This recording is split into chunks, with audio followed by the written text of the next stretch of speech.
All right, we are back for another video.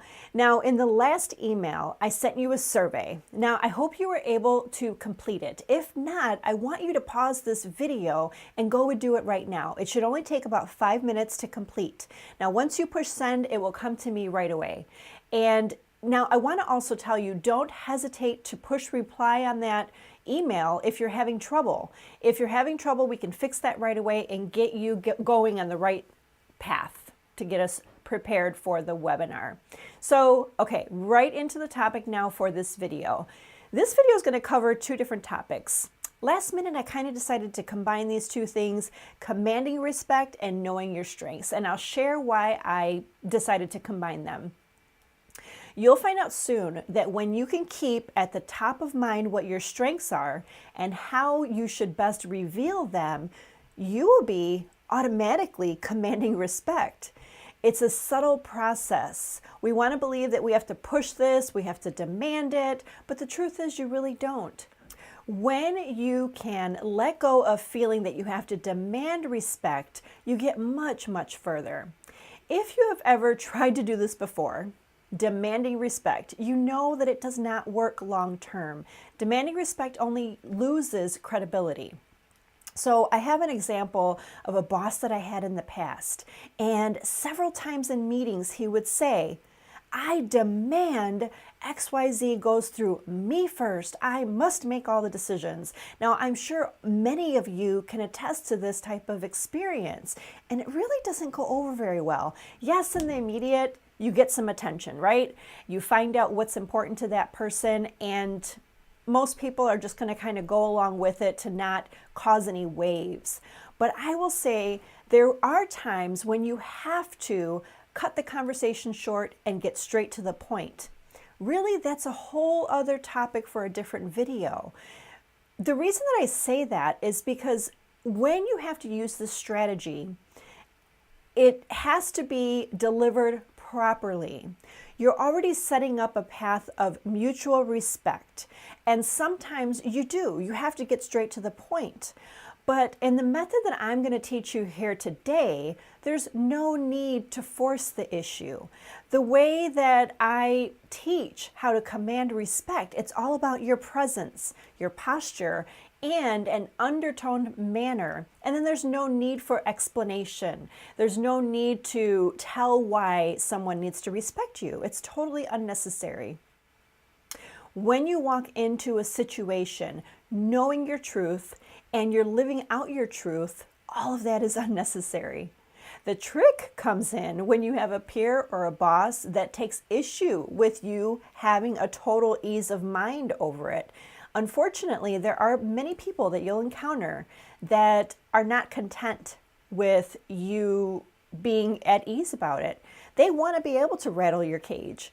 On that note, I want to share another thought. Rattling your cage is a situation that you want to understand completely. If you've ever had a situation where there's a particular person that when they speak, you get rattled and you don't, it's not sitting right well with you. I want you to consider thinking about what were the words spoken that rattled you?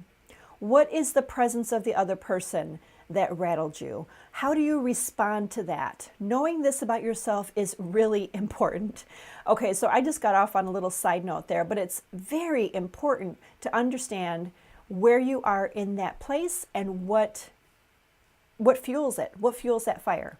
So now for the challenge of having someone as a peer or a boss that is uneasy with you being at ease, I want to remind you about taking a look at your strengths. Now, what I did that worked really well for me and has worked very well for many clients that I serve is having something that symbolizes our strengths. I have a little image of something that I like to have on my phone. I'll just put it on the background of my phone.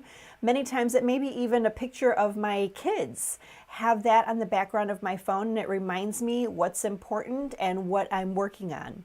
Maybe you have an image that's on your laptop, on your screensaver, and don't take it lightly. Know that when you look at that image, you're reminding yourself of your strengths and suddenly you're sitting up straighter and you're walking with more confidence. Another tip I have for you is to put that image on a bookmarker. Attach it to your notebook at work. Yeah, some people still use notebooks at work. But anyhow, you get the point. Put it somewhere where you can see it, so during your times of stress, you can take a look at it and be reminded of your strengths, and you can stand a little taller with that. Now, the most effective use of strengths is in presenting yourself with confidence. Back to the comment that I made earlier about demanding respect, that's the least effective way. The most effective way is presenting yourself with confidence. And in this manner, you are commanding it without demanding it. So let me give you an example. If you were in a restaurant and you place your order confidently, asking the right questions so that you could suit the dietary needs that you have, and the server takes note, but then when you get your food, something is just not right. Now, you could, by all accounts, be furious and you lash out at your server because they ignored your request. How many times does that happen? That you voice your opinion, you say what you need, and you feel totally ignored. How does that feel? Our blood starts boiling, and maybe in this situation, you go storming into the kitchen and you're demanding that they remake your order. Now, on the total flip side of that, another unwise use of your strengths would be to go over to the manager and you give this huge sob story on why you requested the changes to the dish. Woe is me, I'm having to deal with these strict dietary instructions from my doctor. And you tell the manager, if I ate that, I could have died. Drama, drama, drama. Both of these cases are filled with drama. These would be examples of overusing your strength. Say your strength was speaking your voice. This is a clear overuse of the strength. You could see in these examples how they quickly turn into a weakness. So now, here's an example of how to speak your voice in that scenario that I gave with the restaurant. You go to the manager and you want to be concise and to the point. And you say, I can see my server has his plate full. Can you help me? I ordered XYZ, but I got ABC. I'm hungry and now I'm in a time crunch. What can be done quickly so I can eat and get to my next appointment on time? So you see with that, no emotion, you just get to the point on what was done and you know that it's going to be taken care of. So when we focus on an emotionally balanced and respectful way to use your strengths, your boss and your peers will eventually come around. They'll see that they cannot rattle your cage and you're poised and confident and feeling good about what strengths you bring to the table. So again, my name is Princella Stringer, career and empowerment coach for the single mom. If you like these videos, don't forget to go to the YouTube channel and subscribe. And if you want to get emails when we put out the next videos, click the little bell. So I will see you in the next video.